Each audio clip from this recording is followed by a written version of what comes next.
Most airlines could be bankrupt by May. Governments will have to help. London Global Aviation is shutting down in response to the coronavirus outbreak, and many airlines will need government bailouts within weeks or face bankruptcy. Airlines across the world are grounding planes, laying off workers and scrambling to preserve cash as measures to contain the outbreak, prompt flight bans, and wipe out global travel demand. According to CAPA Centre for Aviation, a consultancy, most airlines in the world will be bankrupt by the end of May. Coordinated government and industry action is needed now if catastrophe is to be avoided, the firm said in a report published Monday. Cash reserves are running down quickly as fleets are grounded, and what flights there are operate much less than half full, it added.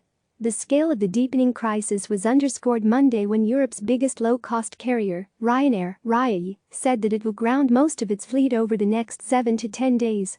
In those countries where the fleet is not grounded, social distancing restrictions may make flying to all intents and purposes impractical, if not impossible, the airline said, adding that it now expected to reduce seat capacity by 80% for April and May, and could not rule out complete grounding of its fleet of 470 planes. The demand for international air travel is essentially non-existent, Scandinavian Airlines said Sunday. Lufthansa, Dlaki, which owns national carriers in Germany, Switzerland, Austria and Belgium, said the group's airlines are in discussions with their respective governments about receiving active government support should this become necessary. Sweeping capacity cuts. Most of the world's biggest airlines have announced dramatic reductions to schedules and have idled hundreds of planes. Employees have been asked to take voluntary unpaid leave in the face of the worst aviation crisis in history.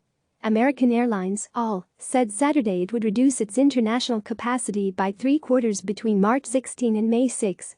United Airlines said it will be cutting capacity in half for April and May, while Delta, DAL, is reducing capacity by 40% in the next few months, the largest cut in the company's history. The speed of the demand fall-off is unlike anything we've seen, Delta CEO Ed Bastian wrote in a memo to employees obtained by CNN. Labor unions are now pleading for governments to step in. United's pilots union said Sunday there will be a call to action this week to ask the U.S. administration to help, while Britain's pilots union said without significant government support, now there may not be a UK aviation industry left. And Britain's biggest labour union on Monday appealed to British Prime Minister Boris Johnson to implement an urgent comprehensive financial package to cover worker pay and extend loans to airlines and airports, or tens of thousands of jobs would be at risk. Cash preservation. Governments are also facing calls from airlines for financial assistance. Heavily indebted budget carrier, Norwegian Air said Friday that it needed urgent help from government to strengthen its liquidity. We welcome the fact that the government has decided to remove aviation taxes in Norway, but sadly, this is not enough as we're in a very demanding situation at the moment, it said in a statement, asking government to ramp up its response. The company said last week it was suspending over 4,000 flights and temporarily laying off up to half its workers.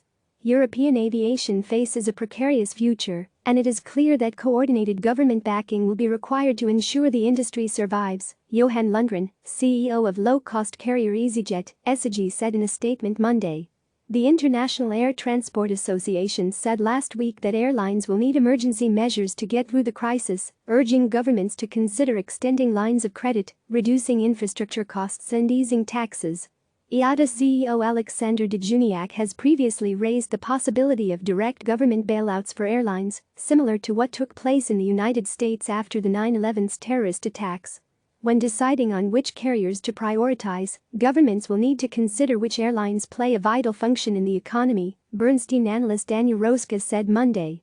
These are more likely to be the legacy carriers than budget airlines, which are focused mostly on leisure travel, he added.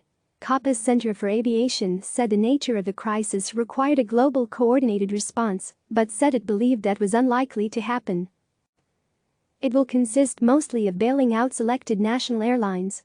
If that is the default position, emerging from the crisis will be like entering a brutal battlefield littered with casualties, the firm said.